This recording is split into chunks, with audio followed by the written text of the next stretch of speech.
ನಮಸ್ಕಾರ. ಇವತ್ತು ನಾನು ಯಾವ ಟಾಪಿಕ್ ಬಗ್ಗೆ ಮಾತಾಡ್ತಾ ಇದ್ದೀನಪ್ಪ ಅಂತ ಹೇಳಿದ್ರೆ ಸೆಲ್ಫ್ ಲವ್. ಹೌದು, ನಾನು ಯಾವಾಗಲೂ ಹೇಳ್ತಾ ಇರ್ತೀನಿ, ನೀವು ನಿಮ್ಮ ಸಂಗಾತಿ ಹತ್ರ ಹೋಗಿ ನನಗೆ ಟೈಮ್ ಕೊಡು, ನನಗೆ ಪ್ರೀತಿ ಕೊಡು, ನನಗೆ ಅಟೆನ್ಷನ್ ಕೊಡು ಅಂತ ಯಾವಾಗ ಕೇಳ್ತಾ ಹೋಗ್ತಿರೋ ಅವರು ನಿಮ್ಮಿಂದ ದೂರ ಆಗ್ತಾನೆ ಹೋಗ್ತಾರೆ. ನೀವು ಎಲ್ಲದಕ್ಕೂ ಒಂದು ಬೇರೆ ಮಿನಿಮಮ್ ಎಫರ್ಟಿಗೂ ಬೇಡ್ತಾ ಹೋಗಬೇಕಾಗತ್ತೆ. ಅಲ್ಲಿ ಯಾವುದೇ ರೀತಿಯ ಎಫರ್ಟ್ ಇರಲ್ಲ. ಆಗ ನಿಮಗೆ ಡಿಪ್ರೈವ್ಡ್ ಅನಿಸುತ್ತೆ, ನಿಮಗೆ ತುಂಬಾ ಬೇಜಾರಾಗುತ್ತೆ, ಡಿಪ್ರೆಷನಿಗೆ ಒಳಗಾಗ್ತೀರಾ. ಆದರೆ ಇದರಿಂದೆಲ್ಲ ಆಚೆ ಬರಲಿಕ್ಕೆ ಒಂದೇ ಒಂದು ಸುಲಭ ದಾರಿ ಅಂತ ಹೇಳಿದರೆ ಸೆಲ್ಫ್ ಲವ್. ಹೌದು, ಹೇಗೆ ಸೆಲ್ಫ್ ಲವನ್ನು ಮಾಡಬೇಕು, ಹೇಗೆ ನಾವು ಅದನ್ನು ಪ್ರಾಕ್ಟೀಸ್ ಮಾಡಬೇಕು, ಹೇಗೆ ನಮ್ಮ ಮೈಂಡ್ ಸೆಟ್ಟನ್ನು ಶಿಫ್ಟ್ ಮಾಡಬೇಕು ಅನ್ನೋದ್ರ ಬಗ್ಗೆ ಇವತ್ತು ನಾನು ನಿಮಗೆ ಎಲ್ಲ ಟ್ರಿಕ್ಸನ್ನು ಹೇಳ್ಕೊತಾ ಹೋಗ್ತೀನಿ. ನೋಡಿ, ನೀವು ಯಾವಾಗ ಒಂದು ಬೆಕ್ಕನ್ನು ಅಟ್ಟಿಸ್ಕೊಂಡು ಹೋಗ್ತಿರೋ ಅದು ನಿಮ್ಮಿಂದ ದೂರ ಆಗ್ತಾ ಹೋಗುತ್ತೆ. ಅದೇ ನೀವು ಮ್ಯಾಗ್ನೆಟ್ ರೀತಿ ನಿಮಗೆಲ್ಲವನ್ನು ಅಟ್ರಾಕ್ಟ್ ಮಾಡಲಿಕ್ಕೆ ಶುರು ಮಾಡಿದರೆ ಎಲ್ಲರೂ ನಿಮ್ಮ ಹತ್ರ ಬರ್ತಾ ಹೋಗ್ತಾರೆ. ಅಂತಹ ಒಂದು ಚರಿಷ್ಮಾ ನಿಮಗಾಗಬೇಕಾ, ಹೇಗೆ ಅಂತ ಒಂದು ಪರ್ಸ್ನಾಲಿಟಿಯನ್ನು ಬೆಳೆಸ್ಕೊಳ್ಳೋದು ಅನ್ನೋದಕ್ಕೆ ನಾನು ಇವತ್ತು ನಿಮಗೆ ಒಂದು ಸಣ್ಣ ಚಾಲೆಂಜನ್ನು ಕೊಡ್ತಾಯಿದ್ದೀನಿ. ಏನಪ್ಪ ಅಂತ ಹೇಳಿದರೆ, ಇದು 7 days ಸೆಲ್ಫ್ ಲವ್ ಚಾಲೆಂಜ್. ಈ ಚಾಲೆಂಜಲ್ಲಿ ನೀವೇನು ಮಾಡಬೇಕಪ್ಪ ಅಂತ ಹೇಳಿದರೆ, ನೋಡಿ, ಈ ಚಾಲೆಂಜ್ ಹೇಗಪ್ಪ ಅಂತ ಹೇಳಿದರೆ, ಒಂದು ದಿನ ನೀವು ತಪ್ಪಿಸಿದ್ರು ಮತ್ತೆ ಮೊದಲನೇ ದಿನದಿಂದ ಮಾಡ್ತಾ ಹೋಗಬೇಕಾಗತ್ತೆ. ಏನು ಮಾಡಬೇಕು, ಸೆಲ್ಫ್ ಲವ್ ಅಂದರೆ ಏನು ಅಂತ ಹೇಳಿದರೆ, ನಿಮಗೆ ನಾನು ಒಂದೇ ಒಂದು ಕ್ವಶನ್ ಕೇಳ್ತೀನಿ, ಆಯಿತಾ? ಈ ಕ್ವಶನ್ ನೀವು ಆನ್ಸರ್ ಮಾಡಲಿಲ್ಲ ಅಂದರೆ ಖಂಡಿತವಾಗ್ಲೂ ನೀವು ಸೆಲ್ಫ್ ಲವ್ ಚಾಲೆಂಜಲ್ಲಿ ಪಾರ್ಟಿಸಿಪೇಟ್ ಮಾಡಬೇಕು.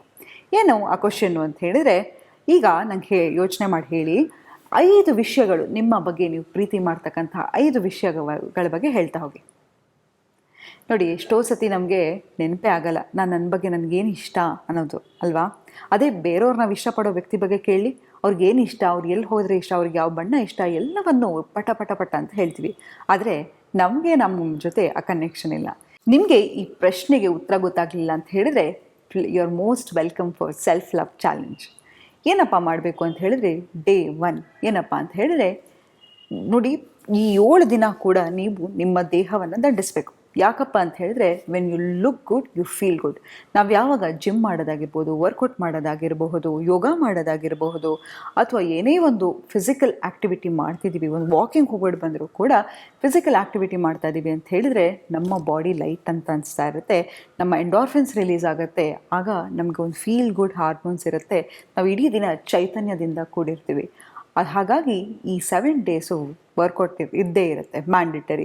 ಇದನ್ನು ಪ್ರತಿದಿನ ಆ್ಯಡ್ ಮಾಡ್ಕೋತಾ ಹೋಗಿ. ಮೊದಲನೇದಾಗಿ ದಿನ 1 ಏನಪ್ಪ ಮಾಡಬೇಕು ಅಂತ ಹೇಳಿದರೆ, ಒಂದು ಬುಕ್ಕನ್ನು ತಗೊಳ್ಳಿ, ನಿಮ್ಮ ಬಗ್ಗೆ 5 ವಿಷಯ ನಿಮ್ಗೆ ಯಾವುದು ಇಷ್ಟಪಡ್ತೀರಾ ಅನ್ನೋದ್ರ ಬಗ್ಗೆ ಬರೀತಾ ಹೋಗಿ. ಅಂತ ಹೇಳಿದರೆ, ನಿಮ್ಗೆ ಯಾವ ವಿಷಯ ಇಷ್ಟ ಆಗುತ್ತೆ, ಹೇಗಿದ್ರೆ ಇಷ್ಟ ಆಗುತ್ತೆ. ನನಗೆ ನೋಡಿ, ಮನೆ ಕ್ಲೀನಾಗಿದ್ದರೆ ಇಷ್ಟ, ನನಗೆ ಯಾರು ಅಡುಗೆ ಮಾಡಿಕೊಟ್ರೆ ಇಷ್ಟ, ಅಥವಾ ನನಗೆ ಫ್ಲವರ್ಸ್ ತಂದುಕೊಟ್ರೆ ಇಷ್ಟ. ಇಂತಹ ಒಂದು ಸಣ್ಣ ಸಣ್ಣ ವಿಷಯಗಳು ನನಗೆ ಇಷ್ಟ ಆಗ್ತಾ ಹೋಗುತ್ತೆ. ಮತ್ತು ನಿಮ್ಮ ಬಗ್ಗೆ ನೀವು ಪ್ರೀತಿಸ್ತಕ್ಕಂತಹ 5 ಗುಣಗಳನ್ನು ಬರೀರಿ. ಹೌದು, 5 things you love about yourself ಅದನ್ನು ಬರೀತಾ ಹೋಗಿ. ಎಕ್ಸಾಂಪಲ್, ಈಗ ನನ್ನ ಒಂದು ಪಾಸಿಟಿವ್ನೆಸ್ ಏನಪ್ಪ ಅಂತ ಹೇಳಿದರೆ, ನನಗೆ ಎಂಥದೇ ಕಷ್ಟ ಬಂದರೂ ಕೂಡ ನಾನು 1 ದಿನ 2 ದಿನ ಅದಕ್ಕೆ ಟೈಮ್ ಕೊಡ್ತೀನಿ. ಅದಾದಮೇಲೆ ನಾನು ವಾಪಸ್ ಬೌನ್ಸ್ ಬ್ಯಾಕ್ ಆಗ್ತೀನಿ. ಯಾಕಂತ ಹೇಳಿದರೆ, ಎಷ್ಟೇ ದುಃಖ, ನೋವು, ಕಷ್ಟ ಇದ್ದರೂ ಕೂಡ ಅದರಿಂದ ನಾನು ಬೇಗ ಆಚೆ ಬಂದು ನನ್ನ ಪವರಲ್ಲಿ ನಾನು ಇರ್ತೀನಿ. ಹಾಗಾಗಿ ಯಾವತ್ತೇ ನಮ್ಗೆ ಕಷ್ಟ ಬಂದಾಗಲೂ ಒಂದು ಒಳ್ಳೆಯ ದಿನ ಇದ್ದೇ ಇರುತ್ತೆ. ಹಾಗಾಗಿ ಆ ಪಾಸಿಟಿವ್ನೆಸ್ ನನ್ನಲ್ಲಿ ನನಗಿರ್ತಕ್ಕಂಥದ್ದು ನನ್ನ ಗುಣಗಳಿಷ್ಟ. ಮತ್ತು ನನಗೆ ಮೇಕಪ್ ಮಾಡೋದಾಗಿರ್ಬೋದು, ಯಾವಾಗಲೂ ಸದಾ ಚೆನ್ನಾಗಿ ಡ್ರೆಸ್ ಮಾಡ್ಕೊಂಡಿರೋದಾಗಿರ್ಬೋದು, ಒಳ್ಳೆ ಬಟ್ಟೆ ಹಾಕೋದಾಗಿರ್ಬೋದು, ಇದಿಷ್ಟ. ಹಾಗೆ ನಿಮ್ಮದು ಯಾವ್ದ್ಯಾವುದು ಗುಣಗಳಿರುತ್ತೋ ಅದನ್ನು ಬರಿತಾ ಹೋಗಿ. ಅದು ನಿಮ್ಮ ಬಗ್ಗೆ ನಿಮ್ಗೇನು ಪ್ರೀತಿ ಇರುತ್ತೋ ಅದ್ರ ಬಗ್ಗೆ, ಪ್ರೀತಿ ಪಡ್ತಿರೋ ಆ ವಿಷಯಗಳನ್ನು ಹೇಳ್ತಾ ಹೋಗಿ. ಮತ್ತೇನಂತಪ್ಪ ಅಂತ ಹೇಳಿದರೆ, ನೆಕ್ಸ್ಟ್ ಡೇ ನಿಮಗಾಗಿ ನೀವು ಫ್ರೆಶ್ ಫ್ಲವರ್ಸನ್ನು ತೊಗೊಳ್ಳಿ. ಫ್ರೆಶ್ ಫ್ಲವರ್ಸ್ ಯಾಕಪ್ಪ ಅಂತ ಹೇಳಿದ್ರೆ, ನೋಡಿ, ಪ್ರತಿ ಸತಿ ನೀವು ಫ್ಲವರ್ ತಗೋತೀರಾ ಅಂತ ಇಟ್ಕೊಳ್ಳಿ, ಅದು ಒಂದು ಮನೆಗೆ ಒಂದು ಎನರ್ಜಿಯನ್ನು ಚೇಂಜ್ ಆಗ್ತಾ ಹೋಗುತ್ತೆ. ಮನೆ ಶೃಂಗಾರ ಮಾಡೋದನ್ನು ಕಲಿತಾ ಹೋಗ್ತೀರಾ, ಮನೆಯನ್ನು ನೀಟಾಗಿ ಇಟ್ಕೊಳ್ಳೋದನ್ನು ಕಲಿತಾ ಹೋಗ್ತೀರಾ. ಬರೀ ನಿಮ್ಮನ್ನು ಪ್ರೀತಿಸ್ಕೊಳ್ಳೋದಷ್ಟೇ ಅಲ್ಲ, ನೀವಿರ್ತಕ್ಕಂಥ ವಾತಾವರಣ ಕೂಡ ನೀವು ಆಗ್ತಾ ಹೋಗ್ತೀರಾ. ನಾನು ಎಷ್ಟೊಂದು ಎಪಿಸೋಡ್ ಮಾಡಿದ್ದೀನಿ, ಮನೆಯನ್ನು ಯಾಕೆ ಅಚ್ಚುಕಟ್ಟಾಗಿ ಇಡಬೇಕು, ಮನೆಯನ್ನು ಯಾಕೆ ಕ್ಲೀನಾಗಿ ಇಡಬೇಕು ಅಂತ ಹೇಳಿದರೆ, ಅದು ನಿಮ್ಮ ಎಕ್ಸ್ಟೆನ್ಷನ್ ಆಫ್ ಪರ್ಸ್ನಾಲಿಟಿ ಆಗ್ತಾ ಹೋಗುತ್ತೆ.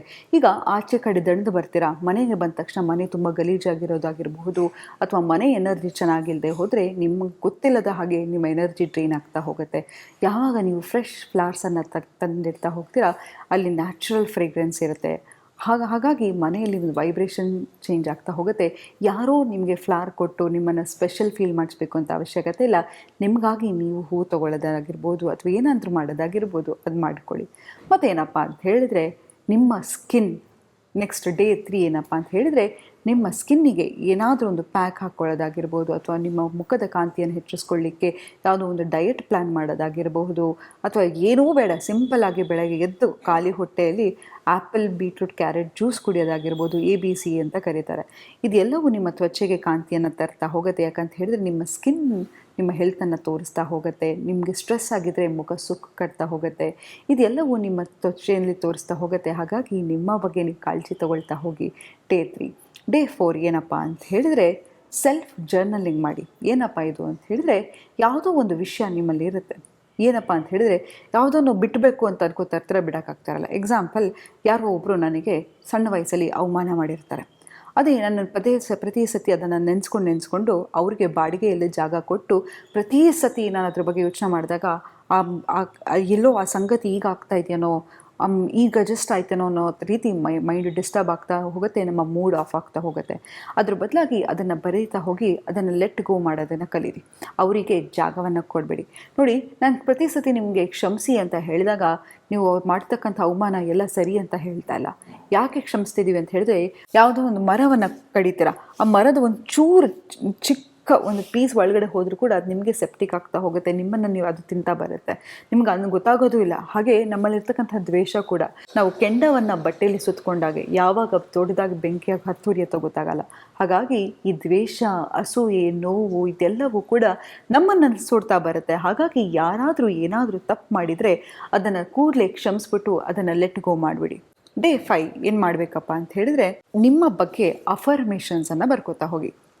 ಇದು ನಾನು ಟ್ರೈ ಮಾಡಿದ್ದೀನಿ. ಯಾಕಂತ ಹೇಳಿದರೆ, ನನಗೆ ಕಾನ್ಫಿಡೆನ್ಸ್ ಕುಗ್ತಾ ಹೋಗ್ತಿತ್ತು. ಪ್ರತಿ ಸತಿ ನಾನು ಕನ್ನಡಿ ಮುಂದೆ ಹೋದಾಗ, ಅಯ್ಯೋ ನಾನು ದಪ್ಪ ಇದ್ದೀನೇನೋ, ನಾನು ಸಣ್ಣ ಆಗ್ತಾನೇ ಇಲ್ಲ, ನನ್ನ ಪ್ರತಿ ಸತಿ ಏನೋ ಒಂದು ನನ್ನ ಬಗ್ಗೆ ನಾನು ಏನೋ ಒಂದು ನೆಗೆಟಿವ್ ಆಗಿ, ನಕಾರಾತ್ಮಕವಾಗಿ ಮಾತಾಡ್ಕೋತಾ ಹೋಗ್ತಾ ಇದ್ದೆ. ಸಬ್ಕಾನ್ಷಿಯಸ್ಲಿ ಇದು ನನ್ನ ಕಾನ್ಫಿಡೆನ್ಸನ್ನು ಕುಗ್ತಾ ಇತ್ತು. ನಾನು ಏನು ಮಾಡಿದೆಪ್ಪ ಅಂತ ಹೇಳಿದರೆ, ಕನ್ನಡಿ ಮುಂದೆ ಈ ಸ್ಟಿಕ್ಕಿ ನೋಟ್ಸಲ್ಲಿ I am beautiful, I am goddess of beauty, ಹೀಗೆಲ್ಲ ನನ್ನ ಕಾನ್ಫಿಡೆನ್ಸನ್ನು ಹೆಚ್ಚಿಸೋಕ್ಕೆ ನಾನು ಬರ್ಕೋತಾ ಹೋದೆ. ನನಗೆ ಗೊತ್ತಿಲ್ಲದ ಹಾಗೆ ಏನಾಗ್ತಿತ್ತು ಅಂತ ಹೇಳಿದರೆ, ನನ್ನ ಇನ್ಸ್ಟಾಗ್ರಾಮಲ್ಲಾಗಿರ್ಬೋದು ಅಥವಾ ಯೂಟ್ಯೂಬಲ್ಲಾಗಿರ್ಬೋದು ಎಲ್ಲರೂ ನನ್ನನ್ನು ಗಾಡೆಸ್ ಆಫ್ ಬ್ಯೂಟಿ ಅಂತ ಕರೀಲಿಕ್ಕೆ ಶುರು ಮಾಡಿದ್ರು. ಇದರ ಅರ್ಥ ಏನಪ್ಪ ಅಂತ ಹೇಳಿದರೆ, ನಮ್ಮ ಬಗ್ಗೆ ನಾವು ಏನನ್ನು ಮಾತಾಡ್ಕೋತಾ ಹೋಗ್ತೀವೋ ಜನ ಅದನ್ನು ನಮ್ಮನ್ನು ಹಾಗೆ ನೋಡಲಿಕ್ಕೆ ಶುರು ಮಾಡ್ತಾರೆ. ನಾನು ಏನೂ ಮಾಡೋಕ್ಕಾಗಲ್ಲ, ನಾನು ಯೂಸ್ಲೆಸ್ಸು, ನನಗೆ ಕಾನ್ಫಿಡೆನ್ಸ್ ಇಲ್ಲ, ನಾನು ಏನಕ್ಕೂ ಪ್ರಯೋಜನ ಇಲ್ಲ ಅಂತ ಸೆಲ್ಫ್ ಟಾಕನ್ನು ಮಾಡ್ಕೋತಾ ಹೋದರೆ ಅದು ನಾವು ಆಗ್ಬಿಡ್ತೀವಿ ಗೆಳೆಯರೆ. ಹಾಗಾಗಿ ನಿಮ್ಮ ಬಗ್ಗೆ ನೀವು ತುಂಬಾ ಪಾಸಿಟಿವ್ ಆಗಿ ಯೋಚನೆ ಮಾಡಿ.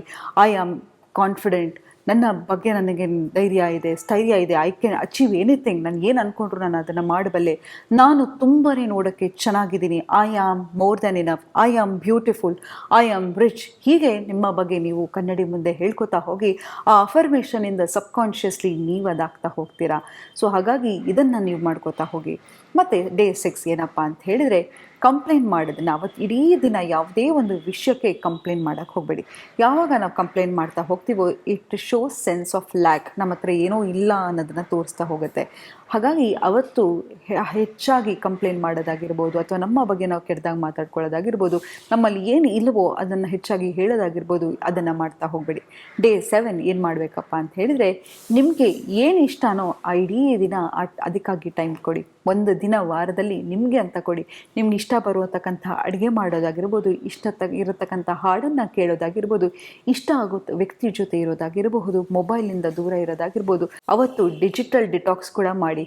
ಒಂದು 3 ಗಂಟೆ ಕಾಲ ಯಾವುದೇ ನೆಟ್ಫ್ಲಿಕ್ಸ್ ಆಗಿರಲಿ, ಮೊಬೈಲ್ ಆಗಿರಲಿ, ಫೋನ್ ಆಗಿರಲಿ, ಇನ್ಸ್ಟಾಗ್ರಾಮ್ ಇಲ್ಲದೆ 3 ಅವರು ನಿಮ್ಮೊಟ್ಟಿಗೆ ನೀವು ಟೈಮ್ ಸ್ಪೆಂಡ್ ಮಾಡೋದಾಗಿರ್ಬೋದು, ನಿಮ್ಮ ಚಿಕ್ಕ ವಯಸ್ಸಿನ ಹಾಬಿಯನ್ನು ರಿವಿಸಿಟ್ ಮಾಡೋದಾಗಿರ್ಬೋದು.